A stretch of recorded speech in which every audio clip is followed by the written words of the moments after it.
Hi guys, welcome back to my channel Guide Nest your travel partner. तो आज हम बात करेंगे ट्रिप टू मसूरी के बारे में। आगे बढ़ने से पहले आपसे बोलना चाहती हूँ, आपने अगर मेरा प्रीवियस वीडियो नहीं देखा है तो ज़रूर जाके चेकआउट करें। वो है अंडमान ट्रिप के बारे में जिसमें सारी डिटेल्स हैं। चलिए फिर वीडियो शुरू करते हैं।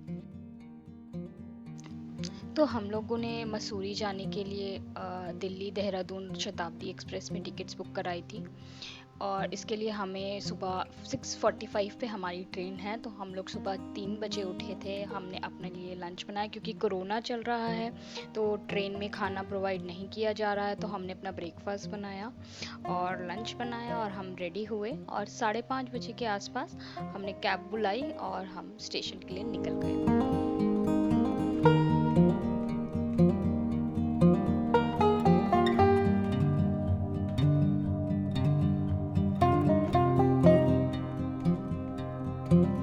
और ये है 28 जनवरी की सुबह। तो ट्रेन जब चली थी तो बाहर बिल्कुल अंधेरा था, तो आप बाहर के नज़ारों के मज़े नहीं ले सकते हैं।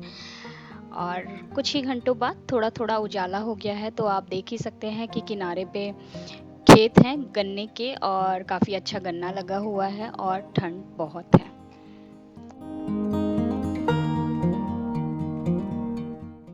तो जैसे जैसे ट्रेन आगे बढ़ रही है आप देख ही रहे हैं नज़ारे कितने खूबसूरत हैं।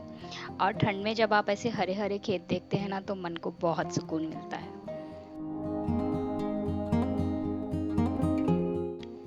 धीरे धीरे आगे बढ़ते बढ़ते अब हम पहुंच चुके हैं हरिद्वार। तो आप देख ही रहे हैं हरिद्वार में पहाड़ी थोड़ी थोड़ी सी शुरू हो गई हैं और पहाड़ी के ऊपर कुछ मंदिर और कुछ धर्मशालाएं वगैरह आप देख सकते हैं।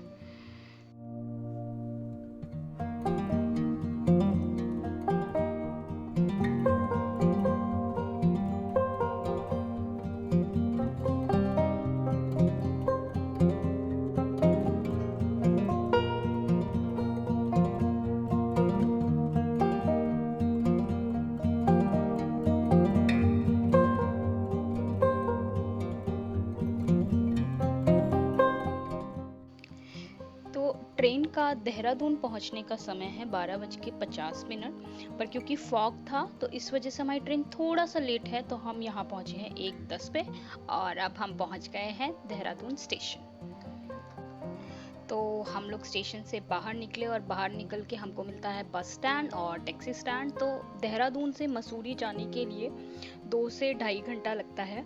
तो उसके लिए आप बस भी ले सकते हैं और कैब भी ले सकते हैं। कैब आप शेयरिंग भी ले सकते हैं और चाहें तो आप अपने लिए प्राइवेट कैब भी बुक कर सकते हैं। तो हमने करी है प्राइवेट कैब। और अगर मैं कैब के प्राइसेस की बात करूँ तो वो 1500 से 1800 के बीच हो सकता है।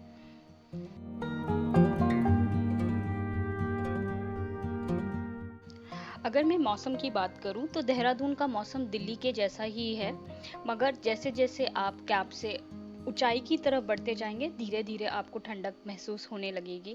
और गाइस ट्रस्ट मी, रास्ता बहुत सुंदर है। बस पहाड़ों पे नज़र टिकाए रखिए और उन्हें देखते ही रहिए, बस देखते ही रहिए।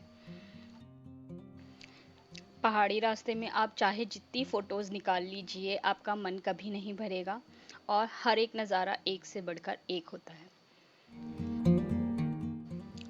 और होटल की अगर मैं आपसे बात करूं तो मैं आपको सजेस्ट करूंगी कि आप मॉल रोड पे होटल लीजिए, क्योंकि मॉल रोड पे खाने पीने की दुकानें बहुत हैं और शॉपिंग करने के लिए भी काफ़ी स्टॉल्स हैं। तो कैब ने हमें होटल पहुंचाया करीबन 2:30 बजे के आसपास। हमने होटल पे चेक इन किया। थोड़ा रेस्ट करने के बाद अब हम निकल चुके हैं मॉल रोड की तरफ और आगे बढ़ते गए हम कुछ दुकानें देखते हुए, थोड़ा बहुत चटर पटर खाते हुए, और उसके बाद हम जा रहे हैं गन हिल।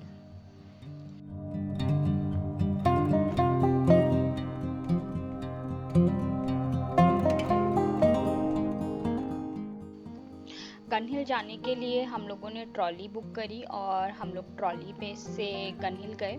ट्रॉली जो है वो ऑलमोस्ट पूरी भरने के बाद ही ऊपर लेके जाते हैं और ऊपर जाते हुए रास्ते से आपको नीचे के नज़ारे बहुत ही सुंदर दिखते हैं।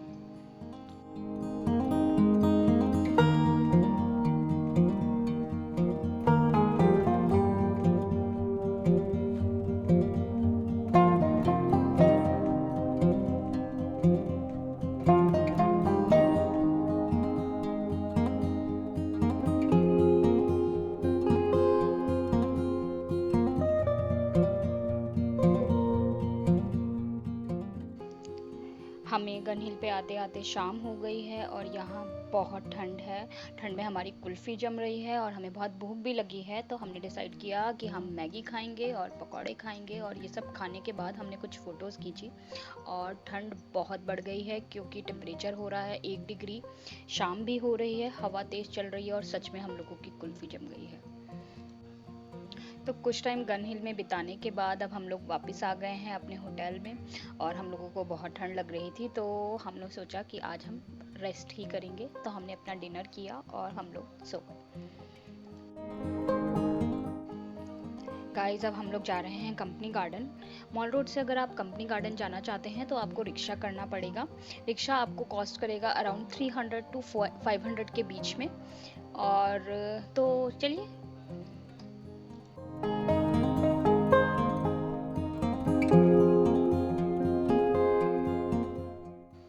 तो हम पहुंच गए हैं कंपनी गार्डन। कंपनी गार्डन सुबह 9 बजे से लेकर शाम को 6 बजे तक खुला रहता है। ये मॉल रोड से 3 किलोमीटर की दूरी पे है। यहाँ आप बोटिंग कर सकते हैं, नेचुरल सीनरीज हैं जहाँ आप फोटोग्राफी वगैरह कर सकते हैं। कुछ खाने पीने के फूड स्टॉल हैं जहाँ आप खाने पीने की चीज़ों का आनंद उठा सकते हैं।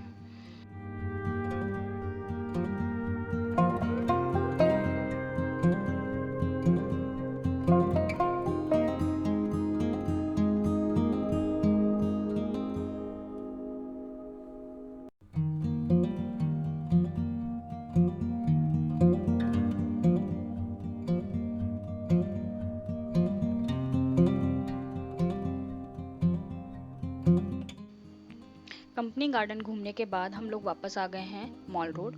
और होटल में कुछ देर रेस्ट करने के बाद अब हम मॉल रोड घूम रहे हैं। मॉल रोड में एक साइड शॉप्स हैं और एक साइड आप नेचर की सीनरीज के मज़े ले सकते हैं। खाने पीने की बहुत शॉप्स हैं और हमने डिसाइड किया कि हम लोग कलसंग जाएंगे। और trust me guys, Kalsang is the best, you must visit there. See उनके devil momos and the soup, oh it's really tasty, it's very very very awesome. Guys, ये एक बहुत छोटा सा 2 दिन का ट्रिप था जो कि हमने वीकेंड पे बनाया था। और अगर मैं बजट की बात करूं, क्योंकि ये बहुत ही छोटा सा ट्रिप था, तो इसमें हमारे अप्रॉक्स खर्च हुए हैं करीबन 12,000 रुपीज़। बट ये बहुत कम भी हो सकता है अगर आप बस से जाते हैं और आप शताब्दी की जगह किसी नॉर्मल ट्रेन में टिकट्स करवाते हैं, क्योंकि हमने शताब्दी की टिकट्स ली थी और हमने एग्जीक्यूटिव क्लास की टिकट्स बुक कराई थी। This price includes everything from tickets to food and everything, and this may vary आप कहाँ से आ रहे हैं, कितने दिन का प्लान बनाते हैं और कितने लोग आ रहे हैं। This is for 2 people. तो इसी के साथ हम आ गए हैं इस वीडियो के एंड में। और अगर आपने मेरा पिछला वीडियो नहीं देखा है जो कि अंडमान के बारे में है, तो मैं उसका लिंक डिस्क्रिप्शन में दे दूँगी और आई बटन में भी दे दूँगी। Please go and check it out. और थैंक्स फॉर वॉचिंग। अगर आपको ये वीडियो अच्छा लगा हो तो please like share and subscribe ज़रूर करें। Thanks a lot. तो मिलते हैं आपसे अगली वीडियो में।